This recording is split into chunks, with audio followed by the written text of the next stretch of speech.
Good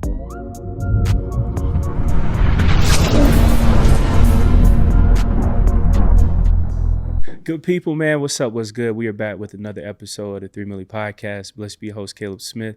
And today we have a very special guest in the building, young author who's killing it right now. Chantelle R, how you feeling? Hi, I feel great. Good. Came from a long flight from Orlando to here. So yeah. Hey, look, you touched down here in Atlanta. You know, we appreciate you pulling up, coming through. Starting off, though, as a young author, how did you get started when it comes to writing? When it comes to writing, it's like a gift. I just literally can get a notepad or on my phone and I just freelance and start writing. Either like it started out as journals and then like my journal turned into a book. I feel you. On the books, right? Talk to me about some of your latest books. Well, first off, before we even get to like that standpoint, how does it feel as like a creative when it comes to having a concept, an idea, to then seeing like it's a finished published book? How does that feel? Manifestation, it feels great. So you got to see the vision and write the plan. Habakkuk 2:2. So in the Bible, it even talks about that. So if you see something, you want to write it down so you don't forget. So once you write the plan down, then you want to follow with the action. You put the action in there and you put the plan together. Now you got your settings and you got your plots of what you want to do. Yeah. Then you put a timeline on it and then you go from there. You make something out of nothing. Come on now. That first book, how did that start? What even inspired you? Because most people, you know, they can start something, but you actually finished it and you saw it through. What inspired that? So my first book, it was called The Living Proof. And I named that title because I got kicked off the basketball team at Fort Valley State by a brand new head coach that did not know me. And so with that being said, being at Fort Valley, they was already telling me like I got to take 23 credit hours in one semester to graduate on time. Because I didn't have a 3.0, they was not going to let me take it. I ended up getting a 3.0 the semester before that and was actually able to graduate on time and did not have my scholarship pulled. So I was like, I'm gonna name this book The Living Proof. But that was just a diary that I was writing. I didn't know my diary would become a book. To motivate athletes or anyone in general, just never give up. Like a situation may look ugly and it may look rough and bad and you can't see it because you can't see the outcome of what a good spirit has. For sure. You know, with flesh, you can't really look into my bloodstream and see like I have good energy.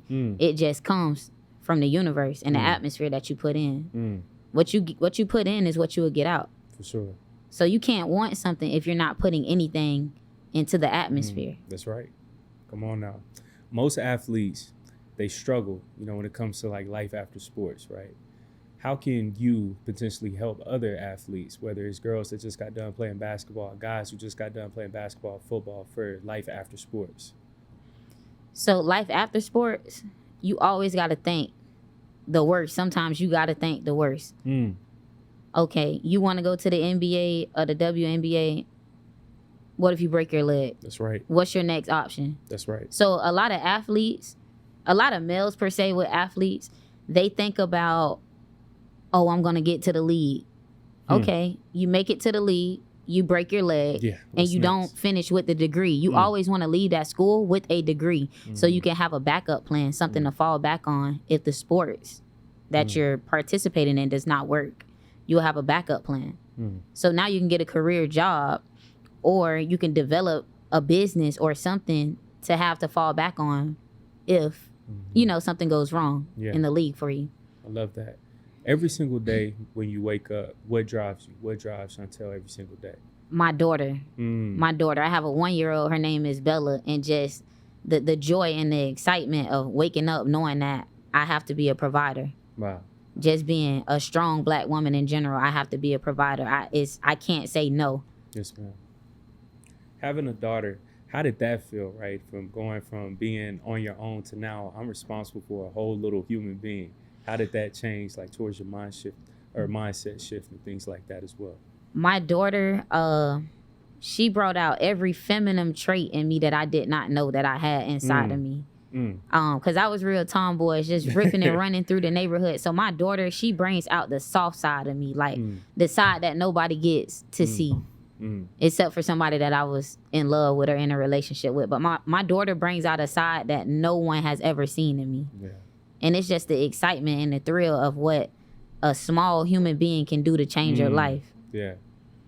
I love that. All the women, who could be tuned in right now, what words of encouragement and even advice, would you have for them, for all the first-time moms right now? Stay strong. It's going to be rough.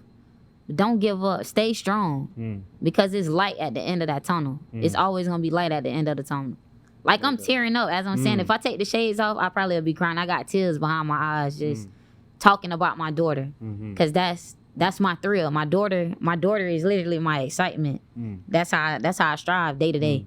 I can keep going. And so I know it is like, but you got to be strong. I'll never give up on my child because that's who I got to feed at the end of the day. That's right. If I give up on her, then who going to look out for her? That's right. And just watching my mom work 2 jobs and making the sacrifices she had to make for me, I'm gonna go against odds every time because I want to win out here. Yes, ma'am. I'm never gonna put in my mind, oh, I'm finna lose today. For what? When I know I'm gonna have light at the end of the tunnel tomorrow. And that's the God honest truth.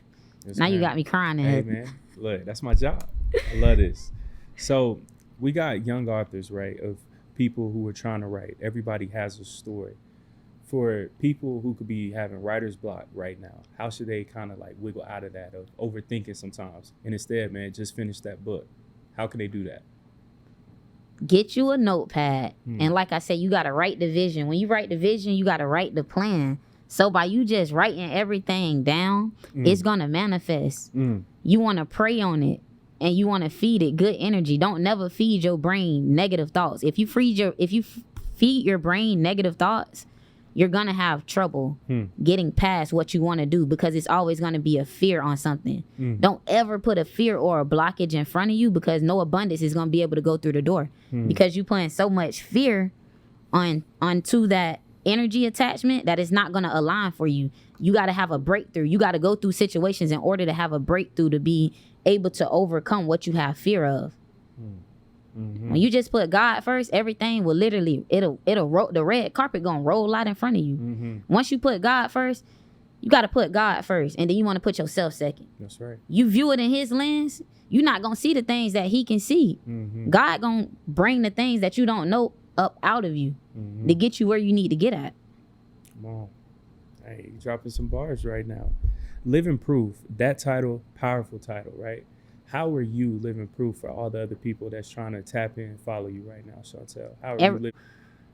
The things that was spoken into me, it was spoken to me from an elderly person. And a lot of times as young people, we got life figured out. We don't listen to what older people are telling us. That's right. And a lot of our older people, they're being deceased. So some of this information, we can't find this information in textbooks. This ain't nothing that we can research on. Yeah. This is a spirit that is coming through elderly people to teach the young. But you got to be a chosen young one to get the knowledge, turn it into a cycle.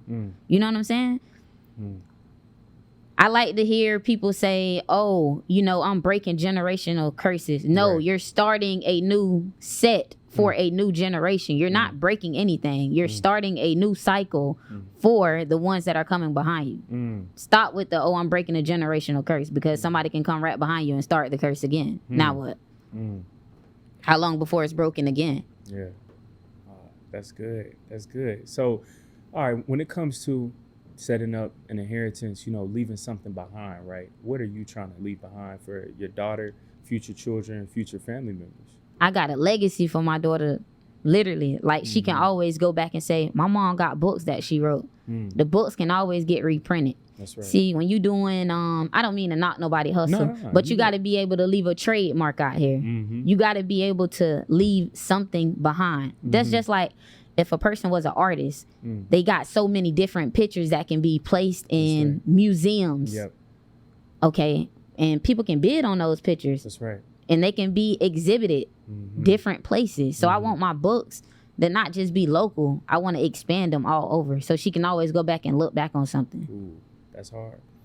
Your mindset, you super focused. When did this mindset shift happen for you, or were you always like just locked in like this all the time?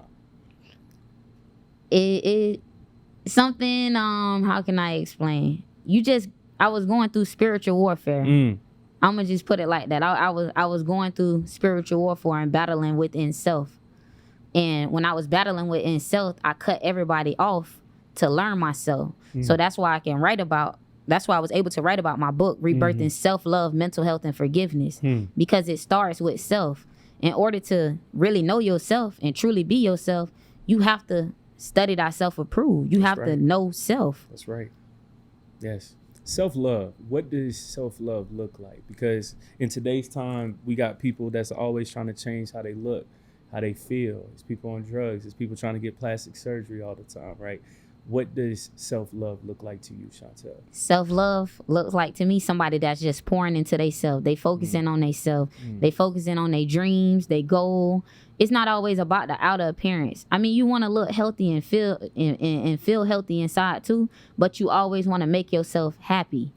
So if I take your camera and your microphone, how you gonna get around to record the things that you need to do? And I just took everything away that you have. That means I done took from what you done poured within yourself, and I done took it and poured it into me. And so now your cup is empty. So now you running around with your head cut off like a chicken, trying to figure out, how can I pour back into myself? Right. You gotta start with self. You gotta be to self in order to be with someone else or to be with something. You have to be to self first. It starts with yourself. You really got to grasp onto yourself. If you don't, you're going to be lost in the Southside Hill. I'm serious. Like, you're going to be lost. And I think that's the best thing. Me finding myself. Like, I wrote 2 books in the last 7 months. And I'm on my 3rd one right now. And it'll be done. I'm trying to make it done by the 31st of May. And in them 30 days of manifestation, I really just started gardening, right? I've been gardening in them 30 days. I went to fasting. So when I went to fasting, God went to talking to me through fasting. You get what I'm saying? You really got to be spiritual, in tune, and in connection to understand where I'm coming from. Like, God to really lay the rug out for you. And I'm a living proof. I'm a witness. I can witness this. And I just go off my energy and my mindset. Yeah. Energy too. You know, during this time, everybody talks about trying to find good vibes, good energy. Chantelle, as you being a young woman that's killing it right now and writing, how can we get more in tune when it comes to God, right? Because now we got these cell phones, we got all these million distractions outside. So when it's time for you to fast, things like that, how do you try to get in tune with God? I talk to him. I go into prayer. God, whatever is done in the dark, I need you to lift the veil up and take the scales off of my eyes and lay it out in front of me. And fasting was hard because I was so used to eating fast food all the time. I feel you. You get what I'm saying? Oh, I want me some chicken wings and some fries. But you know where the word soul food come from? That's a slavery term. So when we eating chitlins and pork and beans and we spicing it up. See, the slaves, they had to eat that because that's the only thing that they had to eat. Why are we still eating it like that now?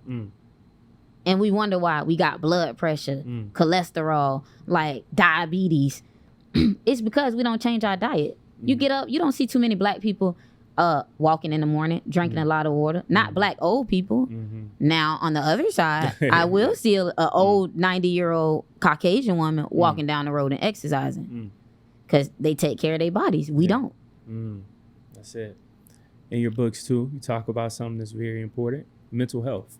Man, when it comes to grinding, right, how can we protect this, our minds, right? Because, man, we can get caught up in trying to hustle every single day, provide, but how can we, like, slow down a little bit? Relax. My mental health days are my self-care days. That means going to go get me a massage, turning my phone off, and dropping my kid off. I have to mentally be clear in order to function day to day.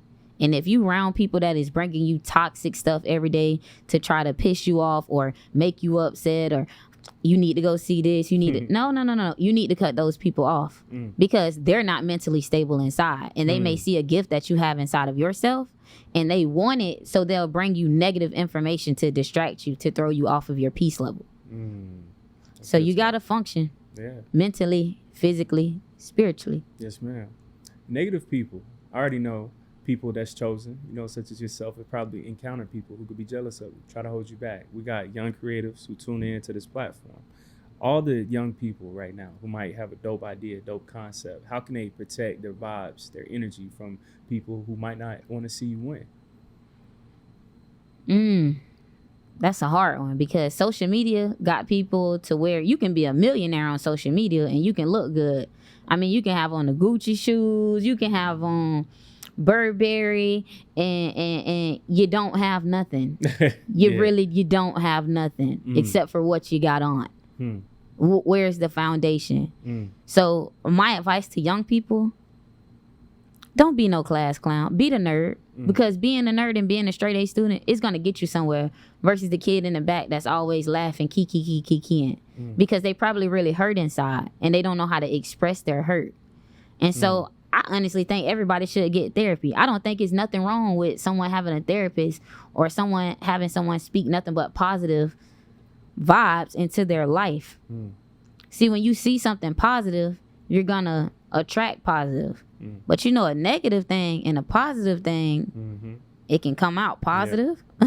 So it's just who you surround yourself around. Pay attention to the ones that you are surrounding yourself around. Seeing you as a young Black author, that's something that we don't see enough of. Why is it so important to see not only young people, but young Black women writing, expressing themselves, providing us value? Why is that so important right now? That's important because a lot of us Black women, we have to put on an image to be so strong because generation after generation, we've been tore down, we've been heartbroken. There's no daddy in the home. It's no husband in the home. You got women that sleeping from men to men and they just soul ties and just putting so many demonic spirits inside of their body. But sometimes that's how they feed their family. Wow. That's the God honest truth. Yeah. Dang, that's tough. That's tough. I feel you. Right now, you're currently working on your third book. Between the first one and the second one so far, which one is your favorite? My second one. In Self-Love, Mental Health, and Forgiveness book, it does talk about mental health, right? And I give you the definition of it. But I also give you a story to tag along with each of the topics that I talk about in the book. So my mental health portion, it talks about a woman who keeps accusing her husband of cheating. Meanwhile, her husband has never cheated on her the entire time. When she goes to have sex with her husband, she calls out another man's name. So who really got the mental health problem? Man. She's saying this man had a woman crawling from out the window just because he locked the door and took a shower. Oh, he has a woman in there. No, these are all delusions that she's painting in her head. You know, hurt people hurt people. Facts. Man, hurt people. Relationships. Like what you were saying, right now, you can't scroll on social media without seeing not one person arguing about men do this, women, they do that. Your book, you tackle this. How can, especially us as Black women and Black men, not always fight, but instead try to come together, find some type of a solution instead of just always saying, well, it's her fault, his fault all the time? For one, when it comes to relationships, I feel like people just jump into relationships just to be in one, and you got weak-minded women out here that will take care of men just to say that they have a piece of meat laying in the bed with them, but the whole time the man might be loving a whole nother woman, and the woman that's paying for the piece of meat may know that, but they're so angry and upset at the other woman when the other woman, she's set free, she's not worrying about that man. But when you so hurt and torn inside and you desperate for love, you will do anything. That's just like a man like to have 2 to 3 women. Why? Because they have insecurities within themselves. Sometimes a man really don't love themselves. You're not lying. So they like to get a grasp from which women is going to pull on them more harder. Man, forgiveness, seeing that in the title, that's a strong word because like so many people, right, we can go throughout life not forgiving ourselves, not forgiving people who had hurt us. How should we try to search and find forgiveness right now? Forgiveness, it starts within yourself. So you want to forgive yourself first, and then you want to forgive the ones that have hurt you, right? So when you forgive the ones that have hurt you, now your balance in the atmosphere is set off to be free. And you also want to let them people know like that you forgive them.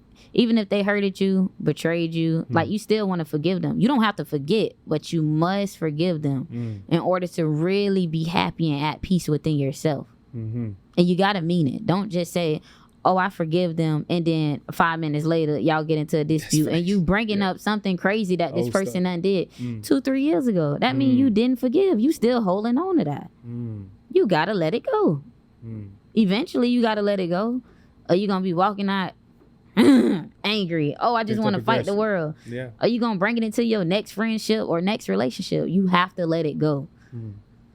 In your own life, right, Chantelle, how have you tried to find and seek forgiveness? Because that can be hard too. You know, sometimes when you think about past experiences. So my dad went in my life, but a whole nother man had raised me. And to me, I always felt like my dad showed, out of 8 kids, one of his children favoritism. But as I got older, you get what I'm saying? He probably still was in love with my mama or something. Yeah. And my mom had done moved on. So sometimes a man, when you have kids, when you young, you'll take it out on that child and don't even know you taking it out on the child.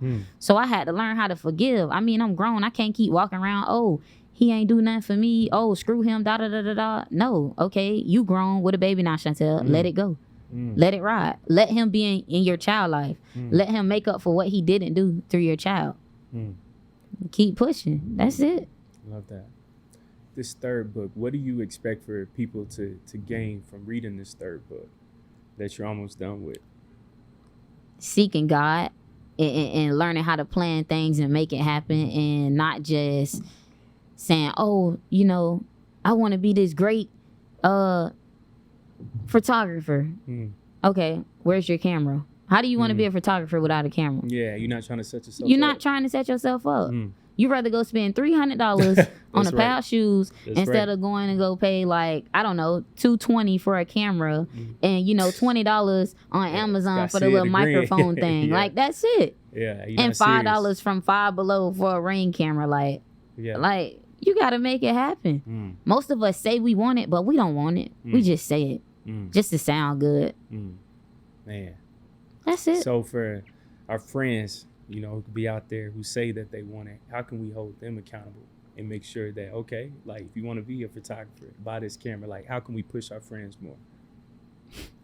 Cut off all club activities or anything that is not going to make a profit for them. Get them to see like, we going to this club every day, spending all this money, doing this and this, going in the mall, blowing it. Okay, but we ain't invest in our business yet. Let's cut off the club real quick and let's put more into our investment of what we want to do within self for our business, to expand, to make money and profit. Hey, you're giving out so much game in this. If you could go back and talk to Chantelle, who was at Fort Valley and who was heartbroken when she first found out I can't be on the team anymore, what would you say to her right now? It look dark right now, but it's gonna be light at the end of the tunnel. And chest out, chin up. Eat it. Because every day is not gonna be good. Every day is not. It's not gonna be good. Eat it. Yeah. Sacrifice. Starve. And that's what I learned on my fast. Like I literally had to starve myself to see what God was really trying to show me. When I say starve, I like to eat. I love to eat food. That's like my favorite thing to do is eat. Me and my daughter. And it was to the point I had the baby on the fast. So she not food fasting, but I wake up every day and I put on the Miss Rachel or Gracie Corner. Waking up in the morning, go learn them colors. Yeah. So now she can count 1-year-old, 1 through 5. Let's go. Love that, man. You said starve, eat that. Man, creatives right now, it could be a young person, young creative, right, who's trying to get things figured out. And, you know, they could be like in a dark season. What would you say to that young person that's trying to write that book or that's trying to create this dope project, but things is like super dark right now? What would you say to them? You gotta have turbulence. You gotta have turbulence and hurricanes in order for the sun to come out. Right. If you do not go through it, you're not gonna get to it. Like you have to go through something in order to get what you want out of it. Every day is not gonna be sunshine and happy go happy lucky. No. Like don't give up. I don't care how hard something may seem. I don't care if you got $3, right? and your rent due in a whole week. Mm. Figure it out, meditate and pray on it, and it's gonna manifest to you. God gonna bring that money to you. But don't sit there and keep crying with your hand out. No. He want to see how long you can stand on survival mode. You got to be able to survive. That's good. 5 to 10 years from now, where do you see yourself, Chantelle? Your books, everything. Where do you see it 5 to 10 years from now? 5 to 10 years, I see myself owning a bookstore and traveling. We need more of those too, by the way. We need more of those. I see myself owning a bookstore and traveling the world, doing speaking engagements at colleges, at conferences, just teaching on the road. Yeah. Why should every person that's tuned in right now purchase a book, read a book from you? Why should they purchase one and tap in with you? I'll influence you and just help you get through whatever you need to get through. And I'll teach you to learn about self. I'll teach you to manifest. I'll teach you to be motivated and stay motivated. I love that. On the way out, where can everybody follow you, keep up with your social media, website, the book, everything? So you can find me on Facebook. My name is Chantelle Rump, Chantelle. Last name is Rumph. Instagram, it's Telly_0303. Amazon, Chantelle Rump, Rebirth and Self-Love, Mental Health and Forgiveness. Books are $25. Also, The Living Proof is on Amazon as well. And if you want to email me, rumpchantelle@yahoo.com. Yes, ma'am. One more thing too, Chantelle, before we bounce. You got to leave us with a word of encouragement, something for the people. It can be anything that's on your heart. You can tell them something encouraging to the people who's watching. Weep and endure may have happened at night, but joy is coming in the morning. That's simple. Mic drop. That's Chantelle Rump, ladies and gentlemen, she's a young legend. Make sure to tap in, follow her. Chantelle, I just want to say I thank you greatly. I want to give you all of your flowers. Keep going. And the best is truly yet to come. So I salute you. Thank you for having me on your show. Hey, it was an honor. Y'all, again, make sure to follow her, do everything, contact her, purchase those books, read those books too, because that's so important right now. Y'all need to read, everybody. So much love. Again, blessed be your host, Caleb Smith. Tap in, follow her on all platforms. Until next time, peace.